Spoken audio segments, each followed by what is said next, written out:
ఉండు. బోలో యేసుక్రీస్తు మహారాజుకి నమ్మండి, నమ్మండి, యేసయ్యనే నమ్మండి, పొందండి, పొందండి, రక్షణే పొందండి.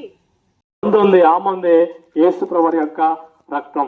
ఎవరైతే యేసు క్రీస్తు ప్రభువాన్ని అంగీకరిస్తారో వారి దేవునిగా వారిపై ఉన్న జన్మ కర్మ పాపాల నుంచి విడిపించబడతారు.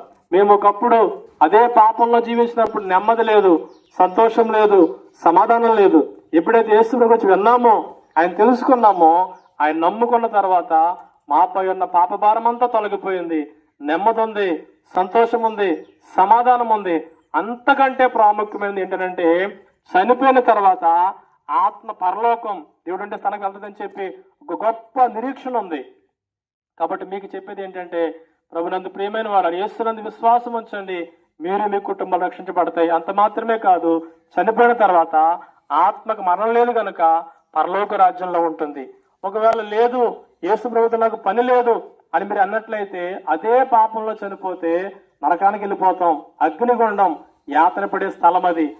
కనుక అక్కడ వెళ్లకుండా ఉండాలంటే ఈ భూమి మీద ఉన్నప్పుడే యేసు ప్రభునందు విశ్వాసం ఉంచండి, మీరు మీ కుటుంబాలు రక్షించబడతారు.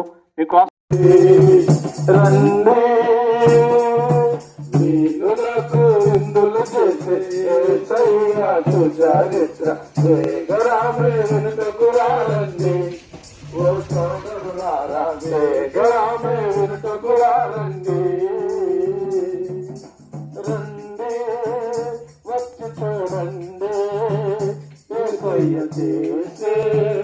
కార్యాలు చూడండి. మానవుడు తలంపులన్నీ చెడ్డవని ఆయన తలలో ముళ్ళ కిరీటాన్ని పెట్టించుకున్నారు. ఆయన రక్తము కార్చి తలంపులన్నీ పరిశుద్ధపరిచారు. అంతేకాదు మానవుడు అనేకమైన పాపాలు మోసుకుంటూ పోతున్నాడని యేసుక్రీస్తు ప్రభువారు భారమైన శిలువ తన భుజాన్ని మోసి తన వీపుని నాగల చాళ్ళ వలె దున్నించి రక్తము కార్చబడ్డాడండి. ఎందుకు ఆయన రక్తం కార్చబడ్డాడు? ఎందుకు ఆయన మరణించాడంటే అది కేవలము పాపులమైన ప్రతి ఒక్కరిని రక్షించడానికి, పాప భారం నుంచి విడిపించడానికి, యేసుక్రీస్తు తను ఇచ్చే శాంతిని, యేసుక్రీస్తు ఇచ్చే మోక్షాన్ని, యేసుక్రీస్తు ఇచ్చే విశ్రాంతిని పొందుకోవాలని ఆ ప్రభు మనందరి పాపముల విషయంలో చనిపోయిన దేవుడై ఉన్నాడండి.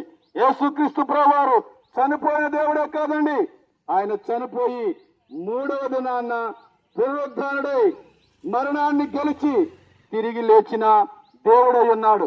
అందుకే ఆయన మరణము గెలిచి నిన్ను నన్ను చెప్తున్నాడు, నేనుండే స్థలంలో మీరు ఉండాలంటే నా యందు విశ్వాసం ఉంచండి, నన్ను నమ్మండి, నన్ను నమ్మితే రక్షించబడతారని యేసుక్రీస్తు ప్రభువారు చెప్పారు. ఆయన మతము కాదండి, ఆయన మార్గమై ఉన్న దేవుడు. నేనే మార్గం, నేనే సత్యం, జీవం అని ఆయన వాగ్దానం చేసిన దేవుడు, అభయం ఇచ్చిన వాడు, సెలవిచ్చిన వాడు. కాబట్టి ఆయన మాటలను నమ్మండి, ఆయన మార్గంలో నడవండి. నిత్య జీవానికి వారసులుగా జీవించడానికి మీరు చేయవలసిన పని ఏమైనా ఉందంటే ఆయన నమ్మటమేనండి.